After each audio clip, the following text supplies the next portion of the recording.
ಒಂದು ವೇದ ಪಾರಾಯಣೆ.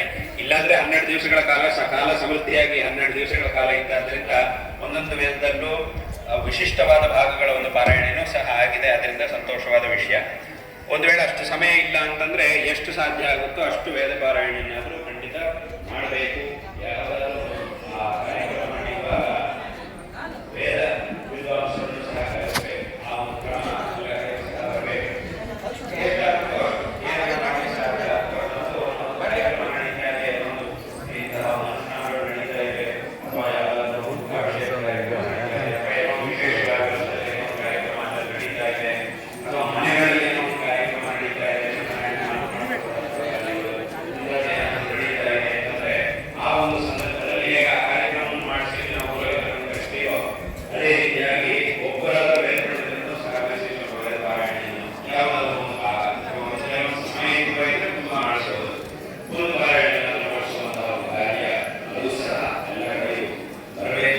ಶರಣ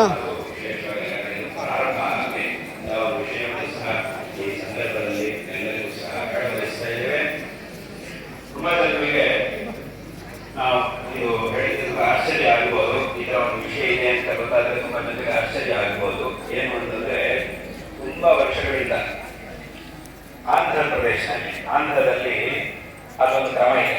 ಏನು ಅಂತ ಕೇಳಿದ್ರೆ ಪ್ರತಿ ವರ್ಷ ಜನವರಿ 1ನೇ ತಾರೀಕು ಬಂತು ಅಂತಂದ್ರೆ ಆ 1ನೇ ತಾರೀಕು ಜನವರಿ 1ನೇ ತಾರೀಕು ಪ್ರತಿ ವರ್ಷ ಮುಖ್ಯಮಂತ್ರಿ ಮನೆಯಲ್ಲಿ ಮತ್ತು ರಾಜ್ಯಪಾಲರ ಮನೆಯಲ್ಲಿ ರಾಜಭವನದಲ್ಲಿ ಎರಡು ಕಡೆಗೂ ಮುಖ್ಯಮಂತ್ರಿಗಳಿಗೂ ರಾಜ್ಯಪಾಲರಿಗೂ ಇಬ್ಬರಿಗೂ ಸಹ ವೇದಾಶೀರ್ವಚನ ಅಂತ ಒಂದು ನಡೆಯುತ್ತೆ.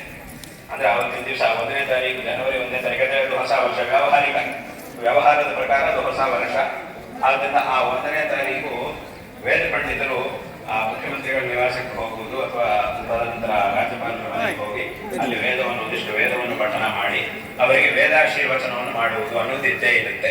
ತುಂಬಾ ವರ್ಷಗಳಿಂದ ಅದು ಹಾಗೆ ನಡ್ಕೊಂಡು ಬರ್ತಾ ಇದೆ. ಇವತ್ತಿಗೂ ಸಹ ಅದು ನಡೀತಾ ಇದೆ. ಮತ್ತೆ ಅದರೊಳಗೆ ಈ ಪಾರ್ಟಿ ಆ ಪಾರ್ಟಿ ಅಂತ